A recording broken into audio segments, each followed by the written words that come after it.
ময়ূৰবাৰীত চাঞ্চল্যকৰ ঘটনা। এজন যুৱকক কামদিয়াৰ প্ৰলোভন দি পণবন্দী কৰি ৰাখিছে ডিমাপুৰত। নগাৰ হাতত পণবন্দী যুৱকজনৰ মুক্তি পণ হিচাপে দাবী কৰিছে ৫ লাখ টকা।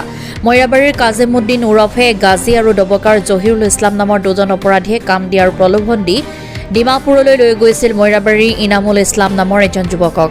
ডিমাপুৰলৈ নি দুই অপৰাধীয়ে যুৱকজনক চমজাই দিয়ে এটা নগা অপৰাধী চক্ৰক। অপৰাধী চক্ৰটোক ৫ লাখ টকা আদায় নিদিলে ইনামুল ইছলামক হত্যাৰ ভাবুকি প্ৰদান কৰিছে চক্ৰটোৱে ইনামুলৰ পিতৃক ফোনযোগে দাবী কৰা ধন বিচাৰি বাৰম্বাৰ ভাবুকি প্ৰদান কৰাৰ পিছতেই সৰগ ভাগি পৰিছে পৰিয়ালটোৰ মূৰত, যাৰ বাবে ভুক্তভোগী পৰিয়ালটোৰ ৰাজ্যৰ মুখ্যমন্ত্ৰী ডক্টৰ হিমন্ত বিশ্ব শৰ্মাৰ হস্তক্ষেপ বিচাৰি অনুৰোধ জনাইছে। Bureau report, Assam north east news live. মোৰ ঘৰ ময়ৰাবাৰী, মই ময়ৰাবাৰী বাসিন্দা। মোৰ ভাইটো ৭ তাৰিখে লৈ গৈছে। নাম কি ভাইটোৰ? ইনামুল ইছলাম।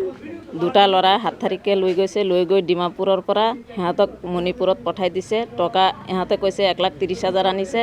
এতিয়া তাৰ পৰা মোৰ দেউতাক ভাবুকি দিছে 5 লাখ টকা নিছে বুলি কৈছে 5 লাখ টকা আন, তেতিয়া তোৰ ল'ৰা লৈ যা, তোৰ ল'ৰাক পঠাই দিম।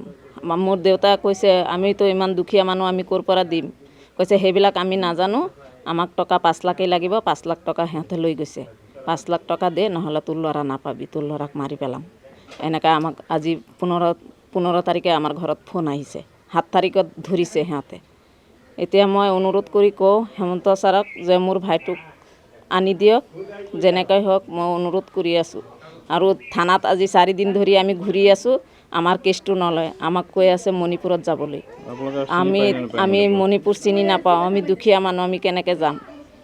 মোৰ দেউতা মাকৰ ইহে দিয়ে খায়, ক'ৰ পৰা আনিব টকা? ইমানগাল টকা ক'ত যাব? চিনিয়ে নাপায় মণিপুৰত। ছাৰৰ ওচৰত আজি 4 দিন ধৰি ঘূৰি আছোঁ, একোৱেই নকয়, খালি কয় মণিপুৰত যাওক, মণিপুৰত গৈ কেছ কৰক। এতিয়া অনুৰোধ কৰি কৈ আছোঁ মই হেমন্ত ছাৰক, মোৰ ভাইটোক আপোনালোকক ঘূৰাই আনি দিয়ক। কোনে বিক্ৰী কৰিলে আপোনাৰ ভাই? জহিৰুল নাম ল'ৰাটোৰ আৰু গাজী, এই দুটা নি পেলাই তাত বিক্ৰী কৰিছে মণিপুৰত। এতিয়া মণিপুৰৰ পৰা ফোন কৰি পেলাই আপোনালোকক পইচা বিচাৰি পইচা বিচাৰি আছে। কিমান টকা বিচাৰে? 5 লাখ। 5 লাখ টকা। 5 লাখ টকা বিচাৰি আছে। আপুনি ইনামুলৰ কি হয়? মই বায়ক হওঁ। আমাৰ এটাই ল'ৰা আৰু নাই। মোৰ নাম নুৰুল ইছলাম। হয়, আপোনাৰ ঘৰ? ময়ৰাবাৰী 5 নং ৱাৰ্ড। কি হৈছে আপোনাৰ? মোৰ ল'ৰাৰ নাম হ'ল ইনামুল ইছলাম। তাক দুজন ল'ৰাই ফুচলাই ডিমাপুৰত নিছে। নি পেলাই ডিমাপুৰত এজন মানুহৰ তাত বেচি পেলাইছে। এতিয়া মানুহে সেই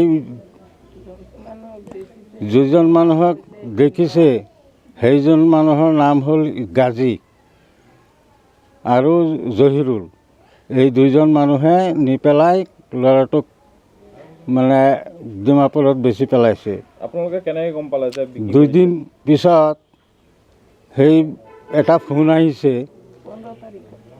সেই 15 তাৰিখত ফোনটো আহিছে, আহি কৈছে যে তোৰ ল'ৰা আমাৰ তাত আছে আৰু ল'ৰাটোৱে বহুত মাৰপিট কৰি আছে আৰু ল'ৰাটোৱে চিঞৰ বাখৰ কৰি আছে। মোৰ ল'ৰাটোৱে ফোনত কৈ আছে যে আব্বা আপুনি হিন্দীত কথা পাতিব, ইহঁতে অসমীয়া নুবুজে। তে হিন্দীত কৈছোঁ যে কি হৈছে? কয় 5 লাখ টকা দিবি, পিছত তোৰ ল'ৰা পাবি, যদি নিদিয়া তেনেহ'লে তোৰ ল'ৰাটোক মাৰি পেলাম। এনেকৈ মোক ভাবুকি দিছে। আজি 1 সপ্তাহ ধৰি এনেকৈ ভাবুকি দি আছে। তাৰপিছত আৰু মই কি কৰিম? 5 লাখ টকা দাবী কৰিছে। 5 লাখ টকা দাবী কৰিছে। পিছত উপায় নাপায় মই থানাত গৈছোঁ। থানাত গৈ পেলাই ছাৰক কৈছোঁ, OC ছাৰক কৈছোঁ যে ছাৰ এনেকৈ কথা, এই মোৰ ল'ৰাটোক মানে ফুচলাই নি পেলাই এজন মানুহৰ তাত বিক্ৰী কৰি দিলে। এতিয়া সি ধন দাবী কৰিছে 5 লাখ টকা। এতিয়া ছাৰ কি কৰা যায়? আপুনি এটা উপায় কৰি দিয়ক। ছাৰে ক'লে এইটো মোৰ ইয়াৰ কেছ নহয়, এইটো মণিপুৰৰ কেছ। মণিপুৰত যাওক, তাত গৈ কেছ কৰক গৈ। যে ল'ৰা হ'ল ইয়াত, ময়ো ইয়াৰ, তা আমি মণিপুৰতো চিনি নাপাওঁ, ক'ত যাম। থানাত গৈছোঁ, দুই তিনিবাৰ গৈছোঁ। তে মোক ছাৰে এইটোৱেই কয় যে ইয়াত এইটো কেছ নহ'ব। ল'ৰাটোক কোনে কোনে লৈ গৈছিলে? জহিৰুল আৰু গাজী। তেওঁলোকৰ ঘৰ ক'ত? গাজীৰ ঘৰ হ'ল পাতিগবৰী আৰু জহিৰুলৰ ঘৰ হ'ল ডবকা। ইহঁত কি আগতো এনেধৰণৰ ঘটনাৰ লগত জড়িত নেকি? নাই, আমি গম পোৱা নাই। আমি ইটো ঘৰতেই থাকে, ঘৰত আহি মাহে। জহিৰুল আপুনি বিষয়ে জানে নে নাজানে? না, সেইটো আমি নাজানো। পিছতহে গম পাইছোঁ যে গাজী যে ইহঁতৰ ডকাইত বুলি পিছতে আমি গম পাইছোঁ। গম পালেতো আমাৰ ল'ৰাটোক আগতেই আমি সাৱধান কৰোঁ, কিন্তু আমি আগতে এইটো জনা নাছিলোঁ যে গাজী আৰু জহিৰুল এনেকুৱা ডকাইত। এতিয়া আপোনাৰ ল'ৰাটোক গাজী আৰু জহিৰুলে বিক্ৰী কৰি দিছে। কিমান টকাত বিক্ৰী কৰিছে? গাজীয়ে ক'লে 1,30,000 টকা আমি বেচিছোঁ। কিন্তু আপুনি যে ক'লে যে 5 লাখ টকা 5 লাখ টকা মানে সিহঁতৰ বন্দোবস্ত আছিল হ'বলা, যে সিহঁতক কৈছে যে আমি JCB আনি দিম আৰু ল'ৰাটোক আমি মৰ্টগেজ হিচাপত ৰাখিছোঁ, পিছত বাকী পইচা আমি লৈ যাম, JCB আনি পেলাই আৰু ল'ৰাটোক আমি লৈ যাম। এই কথাখিনি কৈছে মোক। মোৰ নাম আনোৱাৰা বেগম। আপুনি ইনামুলৰ কি হয়? মাক। আপোনাৰ ল'ৰাটো কি হৈছে? মোৰ ল'ৰাটো এই দুটা ল'ৰাই বোলে নি বেচি দিছে ডিমাপুৰত। সিহঁতৰ এতিয়া এটা ল'ৰা বোলে এৰেষ্ট হৈছে চুৰিৰ কেছত, আমাৰ কেছত নহয়। তে ল'ৰাবিলাকক আমি আগৰ পৰা চিনি নাপাওঁ। এতিয়া আপোনাৰ ল'ৰাটো আছে ক'ত? মোৰ ল'ৰাটো এতিয়া সিহঁতেতো কৈ আছে মণিপুৰ আছে।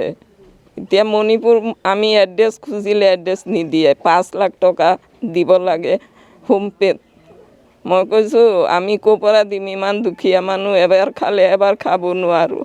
মোক 10 চলাই আছে, গিৰিয়েকটো বুঢ়া আছে, কাম কৰিব নোৱাৰে। কৈছে এইবিলাক আমি নুবুজোঁ, তহঁতৰ কথা নামানো, আমাৰ 5 লাখ টকা দিবি, নহ'লে তোৰ ল'ৰাটোক মাৰি দিম। এতিয়া আজি 3 দিন হৈ আছে, মোৰ ল'ৰাটোৰ লগত কথা চথা একো হোৱা নাই। এতিয়াও সিহঁতে ধমকি দি আছে। সুধিলে কয় উঠাই থৈ দিছোঁ পাহাৰত, তোৰ ল'ৰাক মাৰি পেলাইছোঁ।